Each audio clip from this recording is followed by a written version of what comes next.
Happy Monday! Welcome to the Scoop World Order. What an incredible day. Troy's tournament. If you guys did not play in it this year, you have to play in it next year. It was an incredible event. Troy Smith did a great job. Coach Truss was out there. Ted Ginn was out there. Vince Young came to town. He is still an absolute monster. Will Allen, there were Keith Byers, a ton of Buckeye greats were there. Raised a ton of money for some very important foundations, mental health, along with NIL for Ohio State. It was an excellent, excellent day. Kudos to Troy Smith and his manager, Danny David, for getting this thing off because it was sold out. It was a sold out deal. Absolute blast. Had a great time. Just got home from it. And it was great seeing my boys, Teddy and Troy, along with Coach Truss all together. The brotherhood is real. And it was a great day. Also got to play with Will Allen a little bit. Will had to take off, as did I, to do some business work. But Will Allen is one of the most underrated Buckeyes of all time. He was an All-American in 2003, 12 years in the league. What a monster. What a great dude. Love him to death. He is going to come on at the Scoop World Order. He's excited too. So the guy that blew out Willis McGahee's knee and became a first-team All-American would have been a captain. We had a great conversation for about an hour and a half. It was awesome. So I love Will to death, and he's super excited. So we're going to start having a few more former players on here, some of the superstars, because the brotherhood is very real for the real ones. So I'm really excited to have a bunch of those guys on. If you guys enjoy this content, please leave us a like, click subscribe, also click that little alert bell. We're going to dig into some crazy expansion news coming down the pike. Super League talk, Notre Dame to the Big Ten. Nevada's got all that scoop. So again, we appreciate you guys. This is a huge show because you guys make it one every night. So again, we appreciate all that you guys do. Appreciate you guys paying it forward, taking care of our troops, our officers, our first responders. Again, you guys are excellent. And again, we like to recognize our veterans and the people that serve our community. Thank you guys for all that you do for making this country great. And again, we appreciate it, and we never take that for granted. So again, appreciate you guys so much. With that being said, I'm going to bring in my good friend, Nevadabuck. Nevada, I wish you could have been there to be a fly on the wall. We had a bunch of Scoop members there, and they came up and they loved it. And shout out to all of the Scoop members that were there today in full regalia, wearing Buckeye Scoop gear. It was awesome. So just had a great time. Like I said, it's a great crowd. A lot of people love to support guys like Troy Smith. Little Ted was down there. It was just a great time. Love seeing Keith Byers. Matt Brown, the UFC fighter, was there. Ton of celebrities. I mean, it was a really nice event. But yeah, you've got some very interesting stuff on Notre Dame potentially moving to the Big Ten. It seems like the most obvious move of all time as we get into a potential super conference that'll divide the country between basically the Big Ten and the SEC, and it'll turn into basically the NFL. But what are you hearing on Notre Dame to the Big Ten? Well, Notre Dame's always been kind of the big prize. I know some people have mixed feelings about that, but from a broadcasting standpoint, Notre Dame's always been kind of the big prize. And Notre Dame, up until now, obviously has prized their independence. They prize their NBC deal, which gives them, almost an exclusive network for broadcasting. And now that's kind of changed with the new Big Ten broadcasting relationship. And what's being talked about right now is with the disintegration of the ACC, which would really kind of limit, Notre Dame's broadcasting options going forward and their playoff options going forward. They're talking about what happens to Notre Dame post 2031. And when you say, well, what's happening in 2031 Nevada? What does that mean? And what's the relevance of that? Well, the existing format that they're going on in terms of the expanded college football playoff, has a shelf life. And when that kind of, right now they've got provisos in there that lay out kind of paths for Notre Dame to kind of make. Now they can't qualify as one of the top 4 seeds because they won't be a conference champion, but they can make it, into the playoff beyond that in a 5-12 slotting. Well, what the Big Ten and the SEC have kind of let the broadcast networks, is that as things go forward, as they get beyond this last agreement for the playoff expansion, they're not certain that they will make those types of accommodations for an independent, and so that immediately sent up, shockwaves within the Notre Dame community, and now Notre Dame and NBC are talking, with the powers that be about a move of Notre Dame to the Big Ten, because for them, obviously they can't get left out of the college football playoff, and up until now, they felt that their stature within the college football world would keep them from ever being, left out because they're Notre Dame. But now that they see that the SEC and the Big Ten are kind of moving forward, and the SEC and the Big Ten are even talking about, they've talked about expanding to 24. I've heard that they've even talked about expanding to 30, believe it or not, which would put 60 teams into this kind of line of haves and have-nots in the college football world. And you want to be on the right side of the line. You want to be on the have side because the other side's they'll play for a different trophy, the Burt Carton Memorial Columbus Invitational Trophy or whatever it is. But if you want to play for the big prize, you want to play for the national championship of college football, you need to be you're going to have to be part of one of the super conferences. And right now with the ACC going down, with the Big 12 really really floundering in terms of I think they've done as good a job as they possibly could up until now to stay relevant. But they've really kind of evolved into a basketball conference, and the rapid disintegration of the Pac-12. Who could have seen that? Even 5 years ago, if you said the Pac-12 will be out of business in 5, you would have been laughed out. I mean, they were considered at one time the strongest football conference going, and now they're literally gone. So that's the word right now, is that the Big Ten and the SEC have let it known to the independents that you're either part of a conference or you're not, and that is immediately triggered for Notre Dame a start to have serious conversations between Notre Dame, NBC, the broadcast partners within the Big Ten, and the Big Ten, because there's only one conference that they would reasonably be part of. That would be the Big Ten. They're never going to join the SEC, and I feel it. I think it's I've always felt it was inevitable, but I think it's got more momentum now today than it probably ever has in the past 5 years, and I really think this is something that's going to happen. Yeah, I think that you better jump in. I mean, I know that the independent thing is cool and that's something that they like to tout, but I mean, you got to jump in, and they are not a fit in the SEC. The Big Ten is a natural fit, and I think that when they already have a historic rival with SC, it makes all the sense in the world. Again, I love kind of just peeling back the onion on expansion. It's fascinating. Again, I think you said something very on point when you talked about that the Pac-12 at one point was the best football conference. I mean, when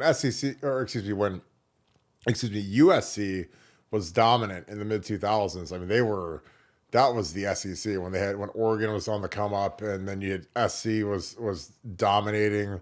That was no joke. Washington, they won a title in '91. It just, it was tough, and those venues are just as traditional as the Big Ten. You talk about the Rose Bowl, you talk about Husky Stadium, talk about Altson, talk about the Coliseum. Like, it's amazing that that's all crumbled and moved to the Big Ten. I love it because I am an Ohio State, supporter, and I love that, we get to see USC play at like Indiana, and USC get to play at Purdue, and you get to see these mega powers come to stadiums that we probably never would have seen in our lifetime if it wasn't for the realignment. But I'm here for it. I love it. It'll be fun to watch Oregon come to some mundane Midwest stadium in November and freeze their butts off. Not that Oregon is some tropical paradise or SC. And I'm gonna love when we get down to this NFL Super Conference, and all of a sudden there's these rivalries that are bred of these. We always fantasize about these Southern teams coming up north in November, and I think it's finally going to come to fruition. So I think it's going to be excellent. Nevada, as this happens, again, we don't do timetables, but it's like you always say, you've got a great saying that says like a little bit at first and then everything at once. Is that how you think that this expansion stuff is going to drop? Because this is going to be wild when it all goes down, and we'll look back when it goes down and say, yeah, we could see everything kind of bubbling and moving in this direction. What are your thoughts on that? Yeah, well, the big gating item, the big next thing it's like the pop that's gonna pop off the top, and then everything's gonna happen, is the disintegration of the ACC. Right now, the Big Ten and less so the SEC are just really concerned about being seen as being interfering with the contractual relationships between the ACC and their members.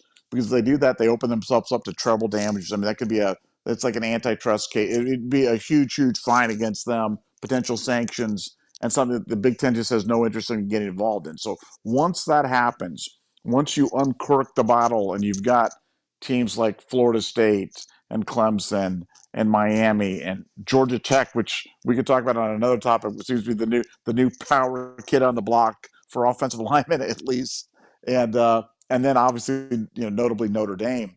Um, that is really going to set off kind of a land grab of teams, and for these teams that are in there, it's really an interesting challenge because their deals are so bad compared to what the Big Ten teams and what the SEC teams are getting.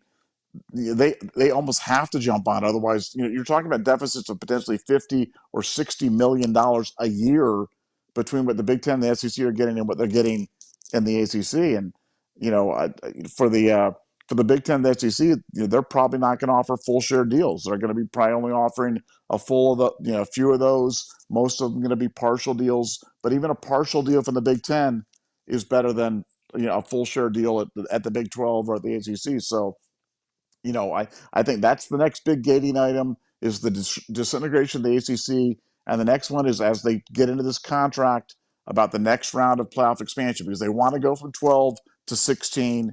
Everybody that. I know that. Everybody knows that.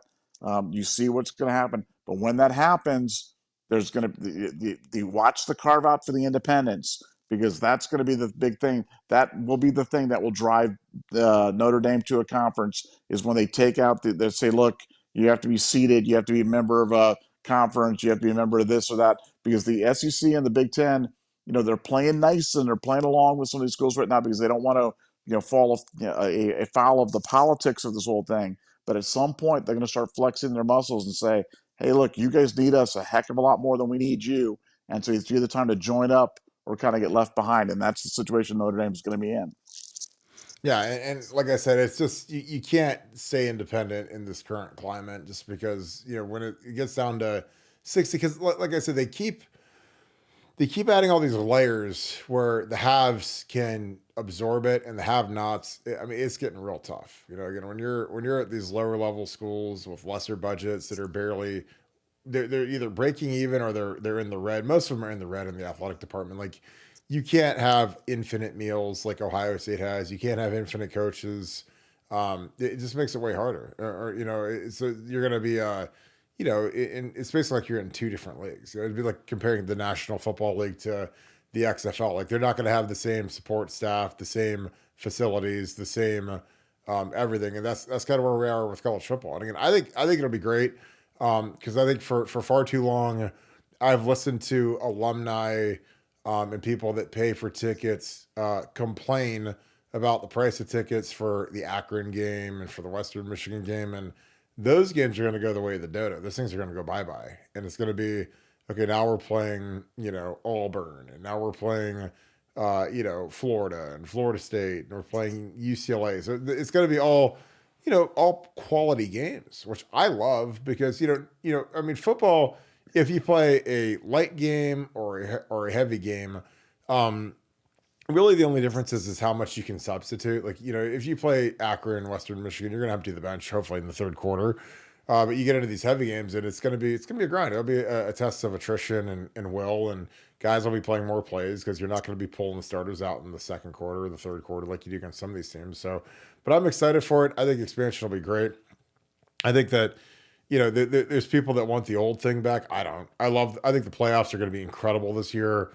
I think the biggest benefit to the new college football NCAA college football 25 game coming out is the fact that you could see wow, the Big Ten title game this year is going to be Ohio State versus Oregon for a second time, and that's going to be an incredible watch. And the ratings are going to go through the roof, and then you're going to get into these playoffs, man, and you're going to see teams going on the road in a playoff game, and I think it's going to be this is easily going to be the most exciting college football season of all time thus far. But now with the way everything is in motion to expand these conferences, I think it's only going to get better to me. Because again, for too long, there's been teams that have had no chance of playing. I don't like watching the 49 point spread games, and it's great, but I mean I'd rather see competitive football every week where it's we actually have to really tune in and do our thing, and actually we have to play well to win, and I think that's going to be great for the game. Nevada, anything else you have on this? We talk a little bit about team stuff. I'll talk a little bit about this Troy tournament too as well. Yeah, no, I just look. I think everybody likes competitive games until we start losing some competitive games, And That's true. so I think one of the things that you got to watch out for is, the schedules are, in the NFL they've done it. You've got balanced schedules. You've got equal number of home games, equal number of road games. You play your teams in your conference twice. They try to have schedules that are kind of that make sense. In college football right now, you've got some teams that have just got insanely easy schedules, and then you've got other teams that have got insanely hard schedules. And so, the only thing that I'm just kind of wondering as this thing kind of goes forward is, look, it's great that we're playing, USC and UCLA and Oregon and Washington and Penn State and Michigan and Texas and Alabama and all these other schools, but like if you're going up, if you're competing for a home playoff game or for a playoff spot or whatever it is, and you're up against a team that literally plays 12 cupcakes and then maybe one ranked opponent, that's really an issue. So, the scheduling is something it's got to catch up, because as the Big Ten gets tougher, that's awesome. But you know how traditionally rankings go in college football. It's generally by the number of losses, and they can always say, "Oh, it's quality of losses and how tough your opponents are," blah blah. But when's the last time you saw like a 9-3 team, over like an 11-1, Power Five team? It just doesn't happen. And so, I just think it's like, be careful what you wish for, because we're going to be getting all these tough games. But man, that just makes the road tougher for everybody. It's great as a fan, it's great as an entertainment product, but as a pure fan of Ohio State football, I've really got mixed emotions about it, to be honest. Well, I think that the thing that's going to make it tougher is I think it potentially could amplify the transfer portal, because I think that all of a sudden you're going to have a lot of kids that aren't going to be playing. So you're not going to have the blowout games anymore either. So I think that'll be something to watch. I think more kids will be wanting to dip out and find a circumstance where they can play, but that's just going to be the new normal. I mean, again, I think that Ohio State has managed the transfer portal better than any team in the country thus far. Our rosters, ever since they've added NIL and the transfer portal to the equation, it's just been absolutely incredible what this roster's turned into. And again, shout out to Brian Schottenstein, Bill Lewis, the foundation. I saw those guys out there today. I mean, we're cranking right now. Again, we got Quinshawn and we got Trey. I mean, our team, like, that's why, like, when people get scared or they get sad, "Oh, we lost Josh Petty to Georgia Tech and whatever," I'm just like, well, hey, do you see our roster right now and how good it is? Like, do you not think that our roster won't continue to get enhanced in areas of need? Because Ohio State's got it cooking right now. And again, after this season, I don't think it's going to do anything but go up, because I just think that the way that the offense is going to um, improve, the way the defense plays, the culture of the program, I think guys are going to be chomping at the bit to come into this program. Because again, it is a factory. It is a catapult into the NFL, into the first round of the NFL. And what kid doesn't want that? Like, that's kind of where I'm at. So I'm really excited. I heard a lot of great stuff today. I'll tell you what, Will Allen is one of the best players in school history. He was kind of like Malik Hooker before Malik Hooker. He had that year in 03 where he saved our bacon pretty good. I mean, we were talking about like the San Diego State game when I was a freshman. He runs a pick back for a touchdown. If he doesn't do that, we lose to San Diego State at home, because our offense was atrocious in 03. I mean, we were probably 120th in the country, which is crazy when you think about it. Now, we complain about being like, 20th in the country now, and we were bad. But our defense was insanely good with Will Smith and Tim Anderson and Rob Reynolds and Will Allen is really interesting, because he talked about, I was talking about like the modern college football and how I just don't know. I was like, dude, there's no way you would have made it to your fifth year, senior year, if you were, in the modern era, because of the portal. I was like, because Will Allen would have gotten paid a bunch of money to go start at Alabama or Georgia or somewhere. But Mark D'Antonio told me, he's like, look, you'd start anywhere in the country, but we've got Mike Doss and Donnie Nicky, and Will stuck it out, and Will ended up being better than either of them, just based upon his 12 years in the NFL. He was an All-American his last year, but yeah, it was really fascinating. I mean, Nevada, I know that we talk about some of the guys that are unheralded and guys. And again, I was a young freshman who was redshirting. So when you redshirt, you're not really invested in the season, other than you just want to get better personally. But you're not playing in the games, and so But Will Allen's speeches, would melt the walls. He was incredible. Should have been a captain, wasn't a captain just because he hadn't started any games other than playing nickel. But God, what a great leader he was. And he was a monster in the back end in '03.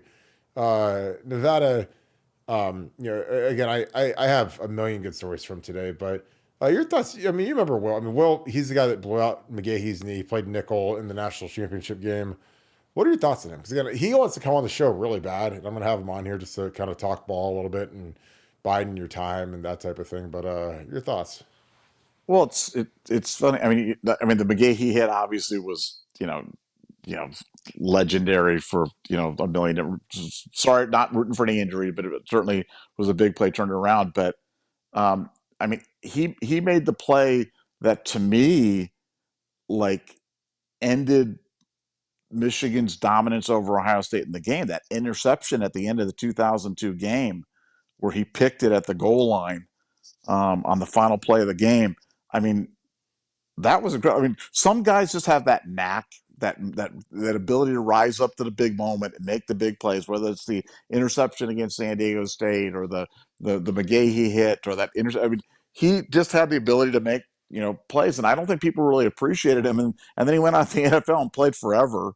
And then everybody's like, "Wow, that Will Allen guy's pretty good." It's like, yeah, he was a pretty good football player, but yeah, I've told the story many times, but I had so much money on Ohio State minus 4.5 against Michigan, and when he made that pick to seal the game, seal my bet, and send us to the national championship, he became a legend in the Nevadabuck household already. All my children have been named Will Allen Nevadabuck after that.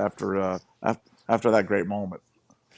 Yeah, he's a special dude, man. And it was funny because I was like, you never know who's like paying attention or listening. Cause like, he couldn't remember that he couldn't believe that I remembered all the stuff I was talking about. 'Cause, when you're just like a little rinky dink freshman who's redshirting and you're kind of a scrub and he's a fifth year senior. I mean, I was like, dude, you're one of the best leaders I've ever been around. I was like, I stole so much of your style when I was a captain. And Will was never a captain. Will's a guy that if it was like the Urban Meyer 6 or 8 captain team or the Ryan Day 6 or 8 captain team, Will was a shoe-in captain. He was more vocal than Will or Tim Anderson, and those guys are both great players, both great captains. But I mean, Will was real. He was very vocal, and I mean, he did not play. And I was like, dude, like you were awesome to watch when I was a freshman. Even though I'm on the team, but when you're not playing, you're just kind of like it's like you're a fan in shoulder pads on Saturdays when you're redshirted. But he it was so cool because we hung out for about 2 hours. He had to boogie back to Pittsburgh for work, and I just went and got some work done as well. But yeah, it's always great when you see these outings because you see guys come out of the woodwork to support each other. Like Coach Trussell obviously was there, Ted Ginn was there, and Troy Smith was there. Ted Ginn is like, dude, your son's got to come play for Ginn Elite. I'm like, dude, like if I didn't have to drive 2 hours, I'd love for him to play for Ginn Elite because he's like, man, I need big blockers because I got all the speed in the world, but I don't have any blocking. And I was like, well, let's see what we can do. But that's a long way to drive for football practice. But I love Ted Ginn. And Santonio was there. I mean, I love Santonio. Those guys all love me. And I was explaining that there were some people that were from out of town that Troy's met through, going to the Super Bowl and the Heisman and people that they didn't know who everybody was. So I was explaining, I was like, that's Antonio Holmes, Super Bowl MVP, and he used to catch rabbits in Belle Glade, Florida. And when Tony was walking back out, I said, hey, I told her that you used to catch these jackrabbits in Belle Glade. He's like, yeah. He's like, that's how you run 4.2. I was like, yep. I told you, like, you don't need no fancy speed trainer or speed coach. Like, I was like, they used to light the sugar fields on fire in Belle Glade, Florida. And Santonio and his friends, when they were little kids, would go and run down jackrabbits, which, a jackrabbit does not move slow, but they'd run them down and they'd kill them and then they'd sell the pelts on the side of the road for, money. And I was like, I guess that's how you run 4.2. So the best believe it would have my kid run around chasing jackrabbits. He'll never catch one because he's a lineman with fat ankles, so he's not gonna be able to catch anything. But I like I said, I love seeing those guys. And I had a great conversation with Vince Young. I've never talked to Vince Young in my life. Obviously, played against him in '05, and could have been a nicer guy. He came all the way up here from Austin to support Troy, and I talked to him. I was like, you were a monster when we played you. You were terrifying to go against, and when you beat us, I was the biggest Texas Longhorn fan in the entire universe because I'm like, look, I just want you to win the national championship so you go pro and get out of here. And he started dying laughing. I'm like, look, give me a big scoop of Colt McCoy and Jevin Sneed and whoever else. I don't need no more Vince Young. I've seen enough of that. So thank God he left and went through it overall. But super complimentary. He said he's like, you guys were better than SC, and he's like, we were the two best teams in the country. And he didn't have to say that, but you saw it defensively what we did to those guys versus what USC did. And unfortunately, and again, this is me as an offensive player, we sucked that night. And again, so I collectively say that, and I apologize to guys like AJ Hawk and Anthony Schlegel and Dante Whitner and those guys that we didn't hold up our end of the bargain that night. So again, people go say, "Oh, Kirk, he's dogging out people," but it's like, no, like when our defense plays like that, we need to figure out a way to win that game because our defense. We let our defense down that year. We should have won a national championship. So I apologize. I mean, it is what it is. But it was a great day. Nevada camp is rolling on. Our guys are grinding through everything. The O-line's getting back out there, which is great. What are some things you're looking forward to hearing about? I mean, Trey Henderson, Quinshon Judkins. I think that as they get a little deeper into camp, they lighten the load on some of these guys. I think that they try to feature the throw game a little bit more. But what are you looking forward to hearing about during the next week of camp leading into the scrimmage? Well, what's been interesting has been the immediate impact that James Laurinaitis has made on the linebacker room. Because like when I'm getting these reports, from people that are in the know and talking about the guys that are really moving up and making the plays, it's all linebackers. It's like they're like, well, I really like Gabe Powers, and I really like Arvell Reese, and CJ Hicks is doing a great job, and wow, Sonny Styles is balling out, and Cody Simon is a monster. And I'm like, those are five linebackers, and they're like, yeah, I mean, James is a wizard.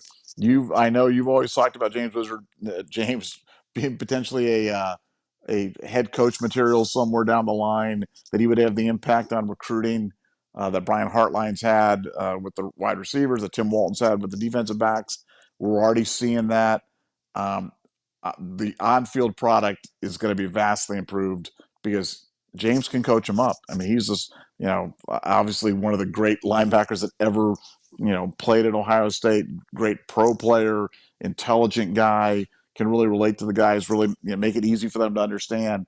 And he is making an immediate impact on that room. And that is so much fun to see. And I'm, really looking forward to seeing kind of how that translates itself to the second half of fall camp and into the regular season. Um, Another thing is the Jelani Thurman. The light is starting to go on for Jelani Thurman, and we've talked about that all off season. We're like, look, if we can develop a dynamic tight end to go along with these wide receivers, to go along with this quarterback, to go along with these running backs, I mean, we'd say the sky's the limit, but I'm not even sure if that's high enough. Whatever the highest accolades you can give to an offense, that's what you give him. But Jelani Thurman's starting to figure it out, and he is a force to be reckoned with. A guy that's blocking better, more responsible in his routes, can catch everything. Just a big monster out there, and I think Ohio State's going to use him to great effect this year. So, looking forward to seeing James's impact. Looking forward to seeing Jelani do his thing, and can't wait for the Akron game, man. Can't get her or Akron. Can't any of the games can't get her quickly enough because I'm just excited for this 2024 season and can't wait for it to kick it off.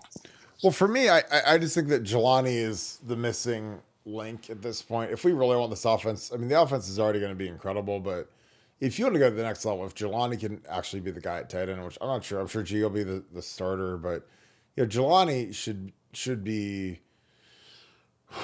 I don't want to say number two because Kez Merrick's been here for a hot minute, but Jelani has got the ability to be special at tight end. He's the only guy in that room that has the ability to be special. And so if you get him in there inflicting damage on the edge as a blocker, then I think that this guy really is limited. He just has traits that G. Scott doesn't have, and Kazmarek doesn't have. He's just got that upper echelon ability. He's better than Marcel Frost, but he reminds me a lot of Marcel Frost. Marcel's a guy that was my teammate, supernatural athlete, was kind of a project, but played D end his first year, moved him to tight end. When he started playing tight end with us, I mean, he was really good. But then he bombed out and failed a drug test, which killed us because like in '06 we needed him. We would have been, I think, much better in '06 if he would have been playing tight end with us. But we had Rory and Jake Ballard, and obviously Jake was a pro and really good. But like Jelani's, he's a guy that's got the talent, and again, like it's like to me, how do you grade Keenan Bailey? I think you graded on what do you get out of Jelani? Because G. Scott kind of is what he is, and Casimir kind of is what he is. But Jelani is the guy that if you develop him, because again, he reminds me of Carlos Hyde. Like Carlos Hyde, if Urban and Mickey don't show up and Stan, and to a lesser effect Stan Drayton, I don't know if Carlos Hyde turns into, an NFL running back. But those guys showed up, and they didn't give him any room to breathe. They basically, you know, strangled him and said, "Hey, you're going to become great whether you want to or not. You can want to; it'll be a little easier on you. But if you don't want to, we're still going to drag you to being great." And that's kind of where Jelani is. Like Jelani is a guy that he should already be the starter, in my opinion. Just 'cause I loved his film. We watched his film 1,000 times last year, and I've seen 100 guys like Jelani Thurman, and they're the kind of guys that you better get your arms around him, and you better get him going in the right direction because like he's I don't think he's self motivated. I think that he is a guy that needs a ton of hard coaching and hard love, and I think Mickey's got to be right in the middle of that. And but if you crack the code, then all of a sudden you've got a guy that could be like a 3 and out, first or second day pick tight end, because he's that kind of a guy. Again, it was a weird year last because he started the bowl game, then after like the first drive he was out, so it was long, strange trip for Jelani, but I think he'll be good. The Lions getting back together. I think that with Josh Simmons is probably going to end up being the best left tackle in the Big Ten this year. I've been high on him for a while. I've watched his film. I talked to Zach Smith. Zach broke him down, and he's like, "Yeah, he's a real athlete." And I was like, "Oh, I know. I've seen his testing numbers. He is a freakazoid athlete." And those are the kind of guys that, if you coach them up, they can become really good. And I didn't think it was terrible last year for a guy that was moving from right tackle to left tackle, from San Diego State to Ohio State. I thought he played well, and again, those two moves are both very difficult moves. Big level jump in competition, the whole 9 yards. And I thought he handled it. Again, I know that everybody expects everyone to be Paris Johnson. But you got to remember, PJ didn't start left tackle his third year, and he played right guard as a second year. And he was good. He was all Big Ten, but he wasn't all American like he was his next year. So I think Josh Simmons could have a kind of a similar style jump to PJ going into this year. So but yeah, I'm excited. I think that some of the stuff going on, like I think that they're going to start throwing it to these backs and getting these backs out a little bit more, because once you get through the base install of inside zone and that first week you're doing a lot of base install, then you kind of get into a lot of the ancillary parts of the playbook, like throw game to the running backs as opposed to throwing it to the receivers. Maybe some misdirection stuff involving Emeka, because I think Emeka is going to go off this year, because I think a lot of teams are going to be scared of JJ. I think Carnell Tate's going to be scary, but Emeka as a slot guy is going to be terrifying. Like I keep calling him Slot-O-Matic, which you guys that play Madden, that's like a boost for slot receivers, and he is the Slot-O-Matic. And again, in Chip's offense, where he can get the ball running horizontally, or work over a poor nickel or a linebacker, who's got to guard him in the slot. Like I think he could just rip things up. So I cannot wait to see what Emeka can do. I've always loved his skill set, really going back to the Rose Bowl, because not every receiver has that kind of running back instinct and that running back ability and dexterity where they can, really carry the ball horizontally. But Emeka has that. And again, when you're Chip Kelly, you're looking for that guy. And again, I hate saying the name Percy Harvin because I know it makes everybody roll their eyes because of how much Urban used to talk about Percy, but that was what Percy had. Percy could run it. He could run it from tailback, from the slot. And they used him as like a gizmo. And he was one of the most devastating players in college football history. So again, became a first rounder, and he was a fruit fly when he gets to the league. But when he was in college, he was that dude. So Nevada, any thoughts? And we'll start digging into some super chats. No, I mean Emeka. I don't think people remember how good Emeka is because he was hurt all last year, and so Yeah. we only saw a fraction. We saw Emeka light, and now you're Mm-hmm. getting Emeka fully leaded with Cornell Tate and with JJ and with everybody else kind of running around out there. Yeah, Emeka is poised to have an absolutely monster year, and it couldn't happen to a better kid. So I'm excited about him. Totally agree. All right, let's dig into some super chats. Rohan Van Gogh, thanks for the deuce. Appreciate you, my friend. Can our kickers reliably score field goals until 50 yards out? Well, I think so. I mean, I hope so. And we didn't go after the kid from Miami of Ohio who ended up going to Bama, which I thought was crazy, but they think that Fielding can do it. So I guess we're going to find out. I don't want to go too back the way back machine. I don't know how many 50-yard field goals we've hit in the last few years. I mean, I'm sure we've hit maybe a couple, but I don't remember them, especially not in crunch time. But Nevada, your thoughts? Rohan Van Gogh, appreciate you being on here every night. And thank you for always sending some really good questions. Nevada, do you think our kicker can reliably score field goals until 50 yards out? It's a great question. I mean, he can in practice. It's a question of whether can he do it when the lights are shining brightest. But look, they believe in him a lot. He's really talented kid. Just made a lot of improvement. I mean, people forget with kickers.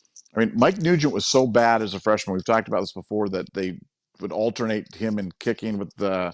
Can't remember the other guy's name right off the top of my head, but Josh was Houston. it Josh Houston? Yeah, because I think Mike was 7 for 14 or so. It was just so incredibly bad, and then he turns on to be maybe the greatest kicker of Ohio State all time. What a weapon, NFL stalwart, for 10 plus years or whatever it is. But nobody would have seen that from his freshman year. So I think kickers can make big.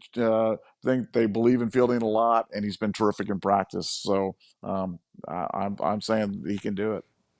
Yeah, again, it was a calculated risk. Again, if you're me and you're all in for the season, do you go after and get the Lou Groza Award winner who's from Miami of Ohio? I would have gone and got him, but you only have him for 1 year. Where with Felding, you have him for 3 years. So as soon as you take that kid, then Felding's in the portal, and then you got to go find another kicker. But I frankly would have been fine with that because if there's one position where you can hire a mercenary every year, it's kicker. Because they're not. It's not like they need any. They don't need any chemistry. They don't need it. They don't need to. You don't need to worry about upsetting the room because you generally have 2 kickers on the team, usually one on scholarship. It'll be very interesting to see. I'm sure that they'll still keep 2 on the roster when they go down. If they shrink the roster down to 105. But yeah, it's I don't know. Like, go get the best kicker you possibly can because again. Like Nevadabuck likes to say, you don't need a kicker until you need a kicker. Then when you need that kicker, when you don't have one, it gets real ugly in a hurry, and again, it costs us a national championship. Survive the hunt. Appreciate you, my friend, and thank you for the 10. Just wanted to say thanks for keeping the show so clean and family friendly. Of course, it's one of our one of our hallmarks on Buckeye Scoop. So we appreciate that. Sitting here listening with my 9-year-old. I hope you're enjoying it. Again, I always like to say shout out where you're watching from and who you're watching with because I always like to see who watches with what, and we get a lot of family dynamic stuff on here. Great show as always. In Scoop we trust. Go Bucks. Appreciate you, my friend. And that looks like a beautiful buck that you bagged there in your photo. So congrats on that. I'm not sure when it was, but that looks awesome. But yeah, we really try to make this family friendly. Again, we've got some big time partnerships with sponsors, and again, we always keep that in mind. And plus, we just in general, we want this to be something that people can watch with their kids, and watch with their wives, whatever, and we really hang ourselves on that. I mean, if you guys ever meet me in person, I not always the cleanest, but I try to on this. I don't slip because I know that there's little ears listening, and I appreciate that. So.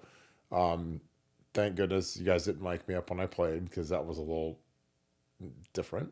But like I said, I love having this show. That's honestly one of the best compliments you can give me is that Thank you for keeping it clean. We watch every night. I watch it with my son, my daughter, my wife, my father, whatever. Like I love hearing that. And like I had a bunch of compliments like that at the golf outing day. People say I watch every night. I love it. And again, it means a lot to me. It means a lot to Nevada. We don't take any of that for granted. Which again, that's why we probably thank you guys more than any show in the history of mankind. Because again, without our the people that are in the Scoop family, like we have no show. So again, we don't take you guys for granted. We know that you guys have a lot of options for entertainment, and we appreciate you guys being a part of this chat. We appreciate all of our regulars, and again, we never ever take you guys for granted. So thank you. Nevada survived the hunt. Again, thank you for the 10. He said he just wanted to say thanks for keeping the show so clean and family friendly. I'm sitting here listening with my 9-year-old. Great show as always. In Scoop we trust. Go Bucks. Yeah, it's such a nice compliment. No, we just try. Look, it's just it's a lazy way to communicate if you just say whatever and without a filter and without really thinking about stuff. And you know, Kirk and I are very mindful. We're both parents. We both have kids. When I was a little kid, I was a super fan and would listen to anything and everything, would consume everything about Ohio State that I could possibly get anywhere. And if the people were swearing or talking about things that were inappropriate, that wouldn't obviously have been cool. So, no, appreciate the compliment. We try to do a good job on that, and it's nice that you recognize that. So thank you very much. Yeah, I really appreciate that. Thank you. And again, congrats on that book. That thing looks beautiful. No Way 87, thank you for the 5. Sounded like Sanders was in the fold for a while. Do you have any idea what changed? Are any sources somewhat confident we can change momentum? Nevada, do you want to start with this one? We're starting the David Sanders run now. I mean, I I mean, look, Ohio State's not like in despair on it. I know that the fan base is, and there's been some prognostications.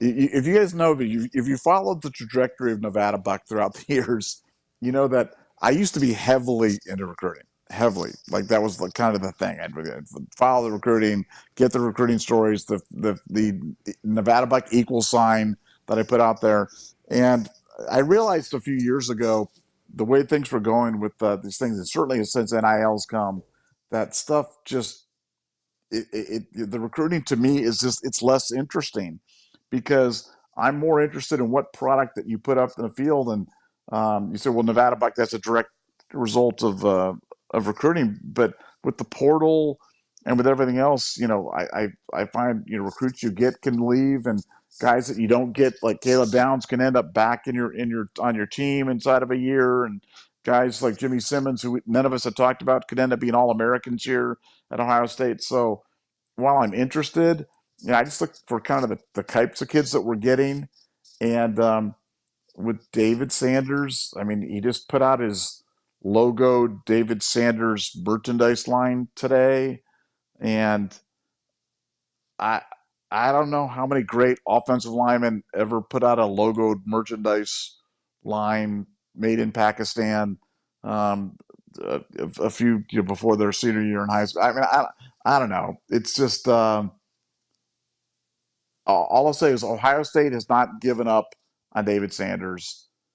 I don't have enough good information to tell you whether or not they have false hope holding on, whether they think they can flip him after December or into December, or whether they think they're going to get him in the first round. I just really don't have it because it just it's not as interesting to me, and I know it's interesting to a lot of people, and we have people on our site like Bill Greene, like the Oracle, like Funky Buck, that follow this stuff a lot closer than I do. But for me, I can talk to Ohio State.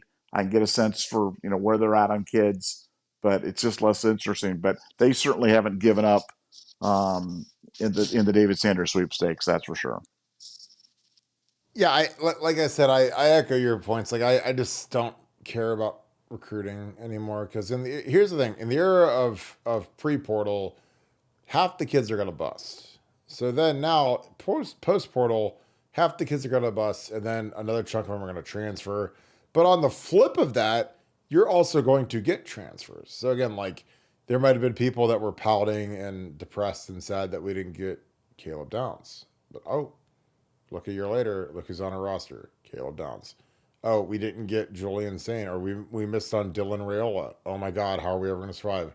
Oh, we got Julian Sane.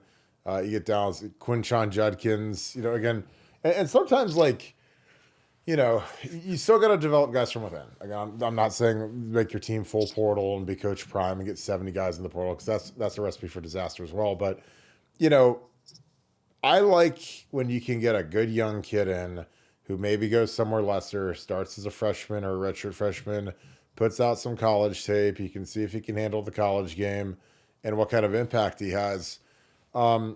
Because again, a guy that I'm very, very high on, and people are going to catch my drift, is a guy who was a 3-star special, 3-star project, not very good.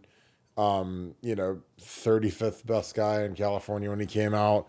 You look at his offers, you're not real excited, but then you pull it out, and all of a sudden it's Josh Simmons. And Josh Simmons is preseason All Big Ten. There's mock drafts that have him going second round. There's a lot of talk that he could fall into the late first round if he has a big year. And this is a kid that went to San Diego State and proved that he could play college football. And, Justin Fry had a prior relationship with him, was able to get him to Ohio State. And he's as good. I don't say he's as good as any tackle in the country, but he's in the top 10 at left tackle, in my opinion. Again, returning, you look at some of these lists like Phil Steele, I mean, they've got him sky high. And again, a lot of it is projecting, it's his movement. I mean, he might be, in terms of athlete, he might be the most athletic tackle in the country. Again, watch him move. And again, just like I've seen his testing results, like I mean, his 10-yard split is like a fast defensive end. So, he's a superior athlete. But again, if 21, if Greg Strudwara would have signed this guy coming out of high school, people would be throwing tomatoes at his house and booing him and saying, oh, here we go, another project, another bum, another, oh God, see if he can play, whatever. But this kid turned out to be pretty good, and again, I'm sure that there's someone that we missed on in 21 that people were having heart attacks over and how are we ever going to survive. And this kid might end up being better than 99% of the guys in his class by the time it's all said and done. And there's a real shot that he could potentially, if he has a big year, he could potentially go pro. So again, I've never, I like to read tea leaves on offensive linemen. I want my offensive linemen to have, a worker mentality, a chain gang mentality, like Andrew Norwell, like Jack Mewhort, like Corey Lindsley, like Elfline, like Billy Price, like even Daryl Baldwin, who started and won national championship. Like, I mean, those are tough kids. They're tough kids. And I don't think putting out low good merch is a great move, even if it's a way to get some cheap heat and get some quick money from Tennessee Volunteer fans, whatever. But like, I don't think anyone's going to wear a David Sanders t-shirt around, but maybe I'm crazy. I've heard some pretty wackadoo stuff about David, and I'm not going down that road because this is not excuse making. This is not whatever. It's kind of like we lose Josh Petty to Georgia Tech. So pre-NIL, is there any universe where you think that a kid like Josh Petty, who's a 5-star offensive tackle, would pick Georgia Tech to develop his talents and prepare him for the NFL? There's no chance in the universe, but he did. He got a nice bag. Life will be fine for him. And guess what? Life will be fine for Ohio State, because if we miss on somebody, that portal's going to open up, man. And we got Alabama center. We got a really good left tackle. And guess what we're going to do next year? We're going to go get a couple more guys for competition in the room. And we'll get some impact plays. Because I predict if we don't get David Sanders Jr., if he goes to Tennessee, we will find a better tackle in the portal for next season than what David Sanders could have been as a freshman. And again, when you're Kirk or you're Nevada or you're the people on Buckeye Scoop, who are obviously the smartest Ohio State fans in existence, because again, you guys come for the truth and you guys stay for the truth. All I care about is this year. I don't care about 3 years from now. I don't care about 2 years from now. I care about this year. And then in 25, I'll care about then. And guess what? When that portal opens, with the amount of money we have in NIL right now, we will be able to go get us a very good tackle. So again, I know everybody likes to worry. It's like worrying if Jeff Bezos can order DoorDash for lunch. I don't care. He'll be okay. Just like Ohio State football is going to be very strong going forward. Again, I talk to the highest level people around Ohio State, around NIL, and they are chomping at the bit to dominate this new era of college football. And I think that we will. All right, got to go to my man Devin. Nevada, do you have any other follow up on that? No, I think it's well said. I mean, I think it's the only way to watch college football right now. Is you just got to watch it year to year, evaluate your team year to year, because projecting it out 2 or 3 or 4 years is a fool's errand, because you can say, oh, we got these great quarterbacks all lined up, and then they all leave. Or we have this great freshman running back, he could be gone. So just look at your team from year to year and then kind of evaluate whether or not you're happy with it. And we're certainly happy in 2024. And let's get on to, we'll worry about 2025 when that rolls around. Yeah, I mean, like Tavion St. Clair was named the number 1 player in the country by Rivals today. Very, very. I mean, he's had maybe the biggest leap in the history of recruiting. I mean, he went from unranked to number 1 in 17 months or something crazy like that. But he's going to show up next year as a freshman, and Julian Sain's going to be here, and Devin Brown's still going to be here, and Lincoln, and it's going to be someone like. Do I worry who comes out of that race? No. Because whoever wins that thing is going to be a first-round type quarterback, because that's all that Ryan Day is going to allow. So, again, I don't worry down the road, oh, God, what if this guy is upset or whatever. Whoever comes out, it's like Gladiator, like when 2 guys enter the arena, like whatever guy wins is going to be a bad hombre, and the other guy's going to be dead. So it's like, I'm not going to be like, well, what if this guy wins or this guy stubs his toe? I'm like, nah, whoever wins is going to be a bad dude, and then the rest of it can just kind of fall by the wayside. Devin, thank you for the 10. I appreciate you, my man. Ohio 7715.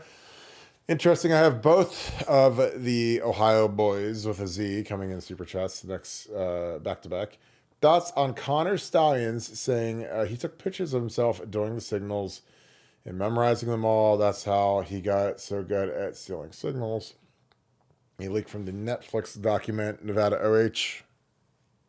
So I watched the clip, and it's just like, he's sitting there and he's like, I had this database of 10,000 signals, any signal that I've ever saw or heard of or whatever. And like, I made this play sheet, and that's how I get so good at stealing signals and blah, blah, blah. And I'm like, anybody that falls for that is the dumbest human being that's ever lived. Again, like the Michigan beat will fall for that, and they'll push that just because they're the Jim Jones Kool-Aid drinkers at this point, to me, in terms of their intelligence. And so are Michigan fans. Like Michigan fans, they're just impossibly dumb at this point to defend this guy. But as a guy who's been in his shoes, like you don't just go make up every signal known to man. And again, it still doesn't so why are there 58 sets of tickets and 7 Ohio State games and video, and you sold hard drive and all this other stuff? It's like, this guy needs help. He's mental. And that's really all there is to it. I'm like, well, Connor, like if this is the truth, then why'd you steal a hard drive from the building and hide it, destroy it, put it under your mattress, whatever? Why did you give the play sheet to the intern? And again, this is only like the initial part of that draft of allegations. I mean, the stuff that they said, I'm like, look, if this is all you're doing, you're saying you're innocent, why don't you talk to the NCAA? Or do you have something to hide? Again, you guys are really, really wicked smart folks that watch this show. Like, okay, why aren't you cooperating? If you didn't do anything wrong, talk. Hey, I didn't do anything wrong, right? I mean, again, I've been in situations in life in Nevada where it's like, we didn't do anything wrong, and we can't wait to talk. Can't wait to talk. And guess what? We end up winning. We get exonerated. So, Connor, what are you hiding from? Talk to the NCAA then if you didn't do anything wrong. But, again, this is like Connor Stalions trying to explain this on a Netflix documentary. It's like a stormtrooper trying to do the Jedi mind trick on a Jedi. Like, it's not going to work on the people that listen to Buckeye Scoop and actually know what's really going on. That's the difference. Like, this might work on the feeble-minded Michigan fans and and the morons that are in love and support Michigan and their fans. This is not going to work around here. We'll knock that out of the park real quick. Nevada, your thoughts? Devin, Ohio 7715, thanks for being a wrench. Thanks for being an Ultra member. Thank you for bringing Cujo on the show. That is a Buckeye Scoop first, having a raccoon as a third co-host. That was amazing. Thoughts on Connor Stalions saying he took pictures of himself doing the signals and memorizing them all, and that's how he got good at stealing signals. A leak from the Netflix documentary Nevada OH. It just, I mean, look, the whole thing's just silly because, the biggest thing that they're being banged for is for advanced scouting. They've got the master spreadsheet. They've got the ticket sales. They've got, I believe it was 58 games or 55 games or something different like that. If that in and of itself, that's the ball game right there. You did that. That's what's known as a fact not in dispute. Everybody knows that happened. There's not a single person on the planet that doesn't believe that somebody stole your credit card and bought tickets to all these games. And I mean, they've got the testimony. Trust me, the NCAA's got the testimony of the other interns that were duped into doing this stuff. That Connor told me it was okay, but I was to stand there by the sideline and do this. You know, they've got Connor on the sideline at Central Michigan dressed up as a coach for Central Michigan when he's a full-time employee for Michigan the night before a game. I mean, you just can't explain this stuff away. There's no explanation because the facts that aren't in dispute, like you were on the sideline disguised as a Central Michigan coach, you did send people to record the signals of. I mean, that's it. That's the ball game. It's all over. There is no explanation. So anything that they say, anything they do, nope. I guarantee it. Nobody knew. I was just doing this. I told them I was really good at it, and they're like, "Wow, you're so good. Can you stand next to me during the Ohio State game and give me the signals there? Because that sure would be helpful, Mr. Stalions. Sure, I'll do that for you, Jesse. I'll sit there and I'll bring my trusty dusty play sheet with me." I mean, everybody knows that's not how it went down. Um, this was a multi-$100,000 operation for this guy who makes 50 grand a year in Michigan. How did it get financed there, Connor? I'd love to ask you. Somebody asked the question: how did you pay for all this? These little Geppettos aren't going to sit there and hold up their phone for 3 hours, drive 8 hours this thing, stay overnight, get the tickets, have food. Who paid for all this stuff? Oh, I financed it out of my pocket because the Navy paid me so well. No, that's not the way it works there, Connor. So many questions, so much stupidity. I refuse to watch something where it's just that where the guy's lying, and there's no cross examination or no tough questions going to be asked of him. But um, you'd have to be pretty feeble minded to believe any of this stuff. It's going to be breathtaking. I mean, Nevada, once this documentary drops, like, is there anyone with a brain who's going to have a more favorable opinion, change their opinion to being something favorable of Connor Science? Anybody? Well, I think this will play to the Michigan fans, and Uh, like if you're really low IQ, if you're really if you're like that sub 100 group, and you watch it and you're like, oh, I guess he didn't do anything. That maybe there's a cadre of the people that'll kind of fall for that, but I mean, any serious person knows, like, come on, all the other stuff, the hiding the hard drive and not sitting for the interviews and lying and all this stuff. To me, that's just the evidence of the guilt. They've or I should say the consciousness of the guilt. They've already got the evidence of the guilt. So it's not like this isn't some who done it. This isn't they've got more evidence on this than the OJ Simpson case. And like you said, as long as Marsha Clark or Chris Darden does them trying the glove, I think the NCAA is going to do just fine. yeah. Good God.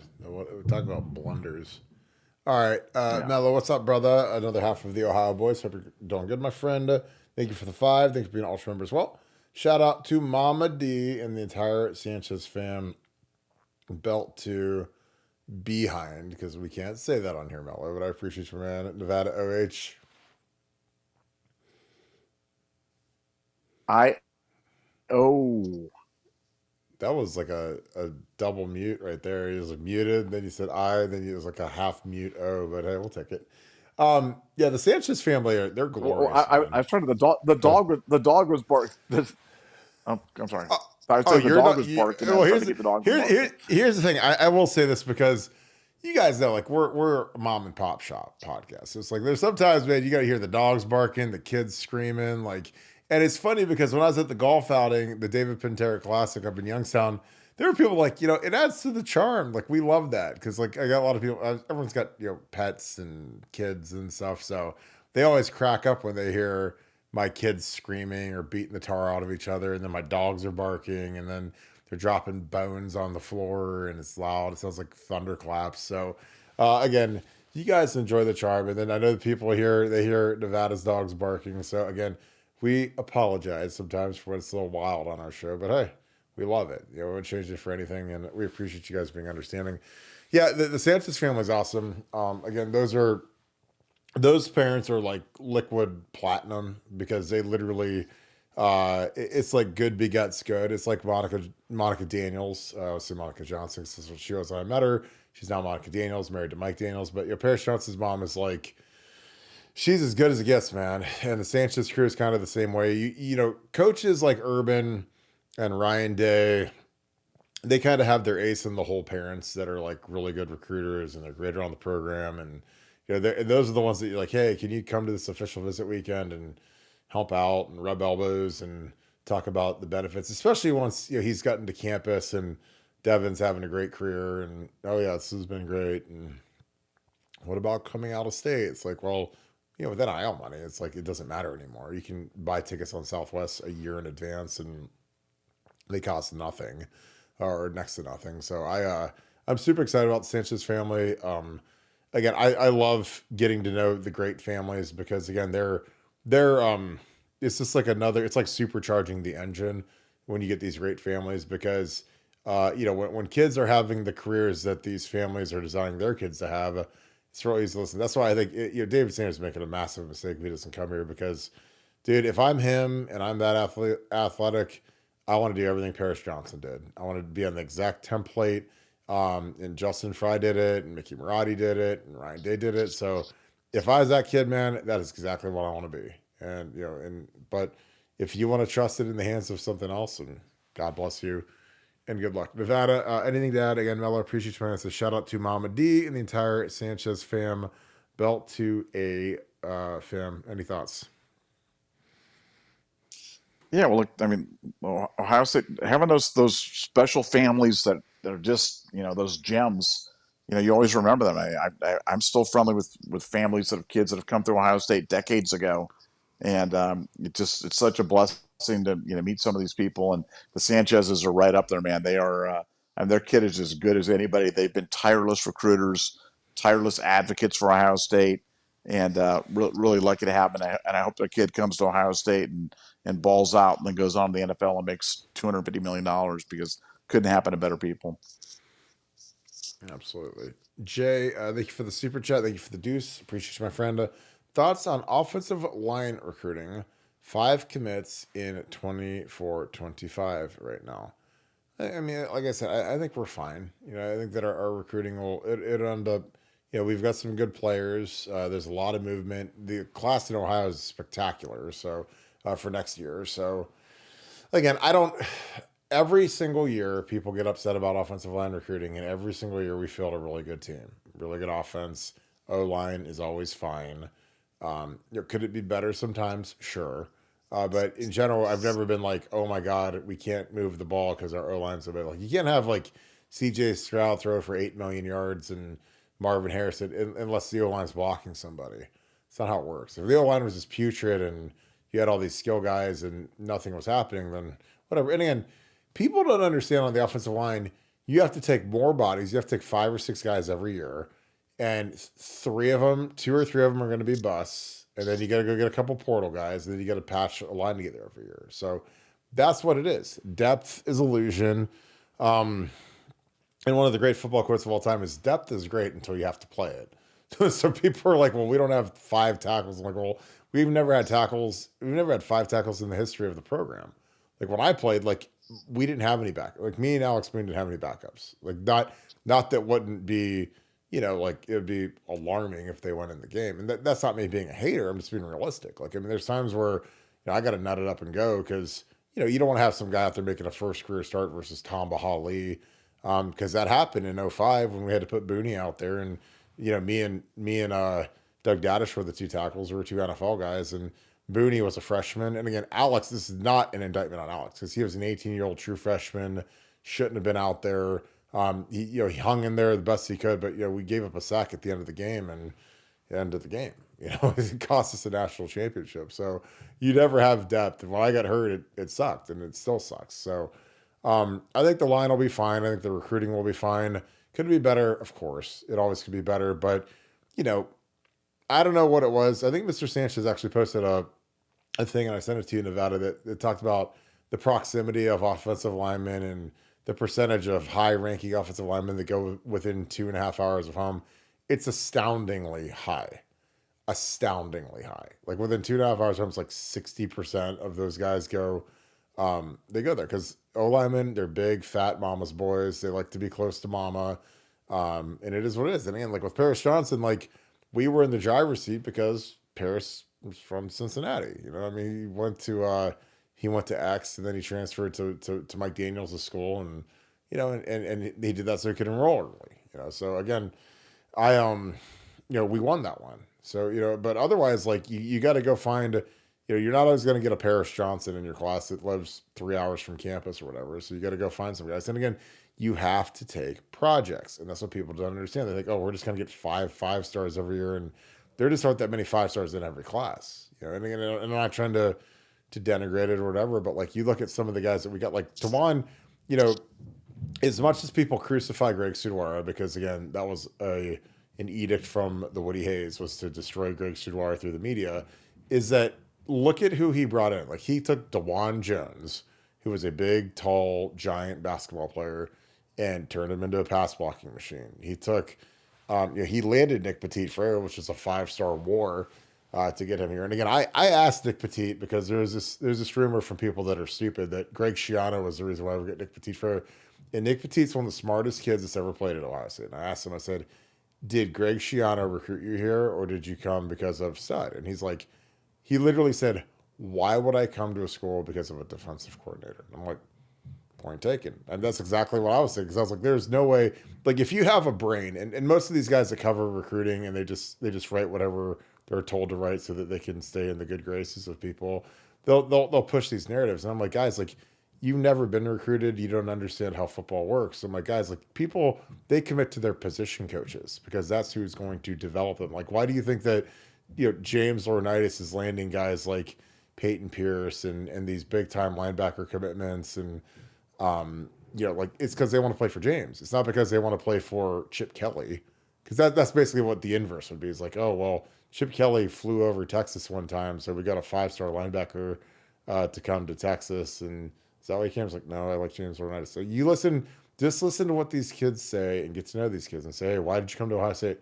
Oh, I like OG Walt. I like Coach Walton. I like Justin Fry. I like Coach Laughlin. I like Chip Kelly. I like Brian Hartline. Like, and why did Jeremiah Smith come to Ohio State? Was it because he likes Brutus Buckeye in the band? No, he wants to play for Brian Hartline. Brian Hartline is a monorail to the first round of the NFL draft. He is a bullet train. So if you do everything Brian Hartline tells you to do, and you're playing in Ryan Day's offense, then magically you have an incredible chance to be a very high round, not high round, a high first round draft pick. Again, not the 30th pick. I'm talking like the 3rd pick or the 2nd pick. So again, I think that the recruiting, it can always be better. Again, with this expanded staff stuff, like, you should get all hands on deck, because, if we upgrade the O-line recruiting, which again, I don't know how you do that when you lose Jordan Seaton to Colorado to play for Coach Plum. I don't know what Justin Fry's supposed to do with that. Or Josh Petty picks Georgia Tech.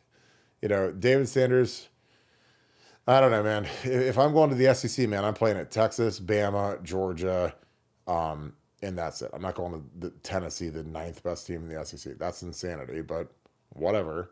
But yeah, I just, I answer more questions on O-line recruiting, and we always end up being fine. And right now, most magazines have us as the second best O-line in the Big Ten, maybe behind Oregon, and we could easily be first if our right guard pans out and Carson takes it and has a nice year. So I don't worry about it. Again, like I think that the way that NIL is and the way that the transfer portal is, like we're always going to find guys. Like at this time last year, people were like, "Well, how are we going to be able to replace Matt Jones? Well, we got out and get Bama center, and great, and we're fine." And then there were a few years ago where people were like, "Well, how are we going to fill an offensive line in 2025 when we don't have any tackles on there?" So it's like, "Well, go out and get Josh Simmons, who's probably top 10 tackle in the nation, and Josh Fryer."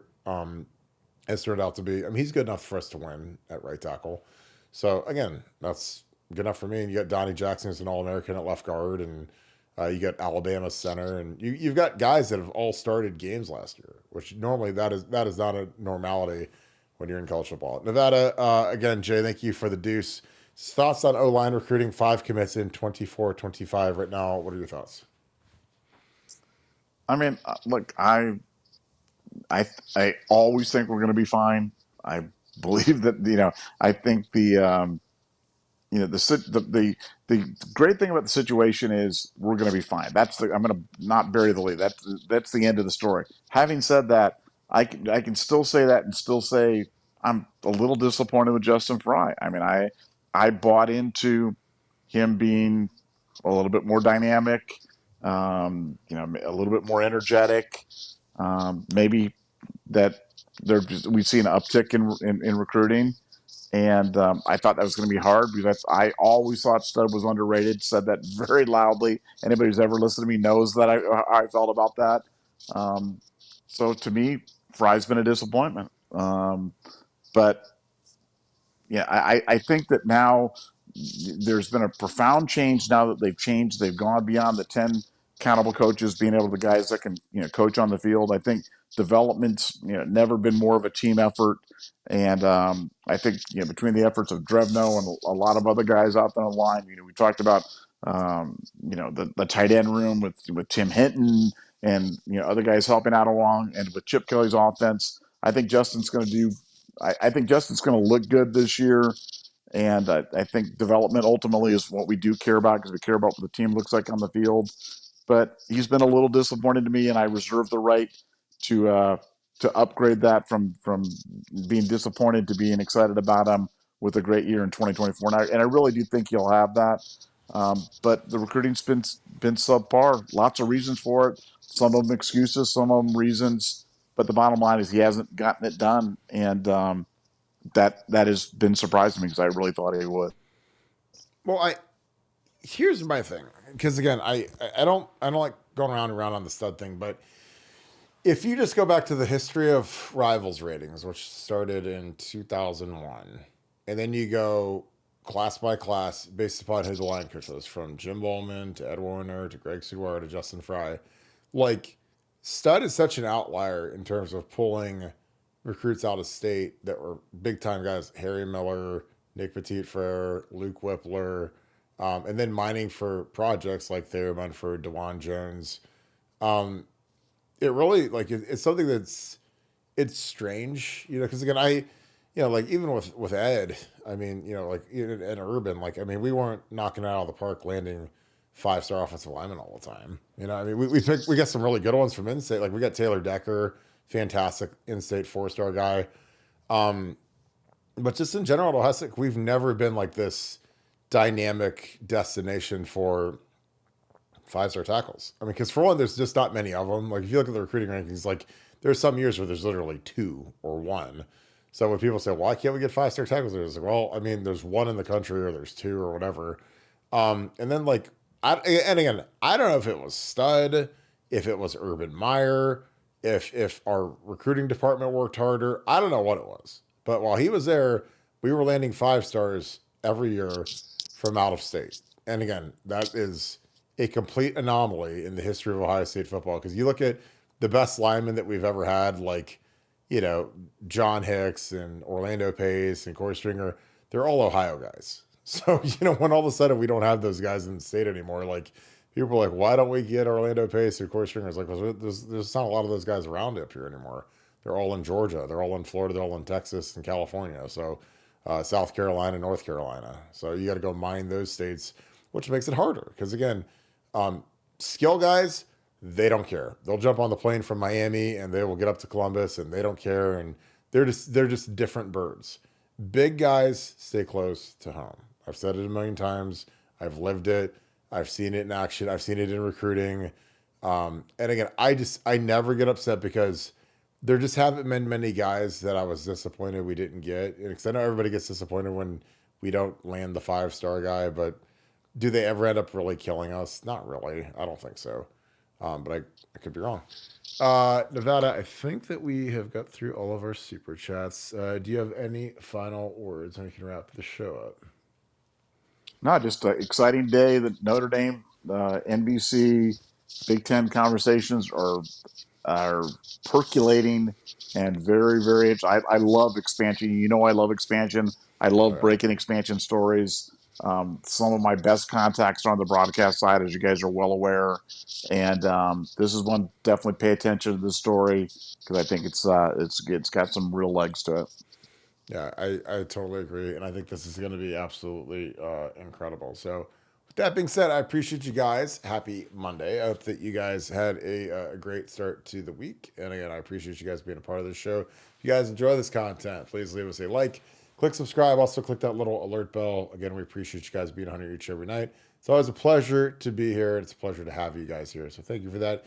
If you guys want to do something especially excellent, follow us on Apple Podcasts and Spotify. Leave us a 5-star review. Those help us dramatically, even if you only like to enjoy the content via YouTube. Again, we appreciate all that you guys do to keep the Scoop family what it is. Again, shout out where you guys are watching from. Shout out who you guys are watching with. Leave comments down below. I read every comment. I love reading what you guys have to say about the show. Any way we can show improvement, anything that are topics that you'd like addressed, toss those in the comments after the episode. Again, I like to read all of them. And I appreciate you guys. The chat was lit.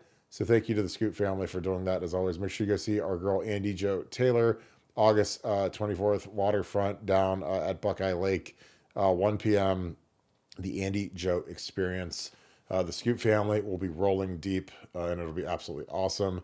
So support our girl, Andy Jo. Her and her great parents, Thomas and Sarah, are very, very much a part of the Scoop family. They come to every event. They're fully dressed out in Scoop gear. They wear the Scoop hats. They are just outstanding people. So please support Andy Jo. Appreciate it. With that being said, thank you so much, Buckeye Nation. And thank you, Scoop family. I hope you guys have a great night. We'll see you guys at 7 tomorrow.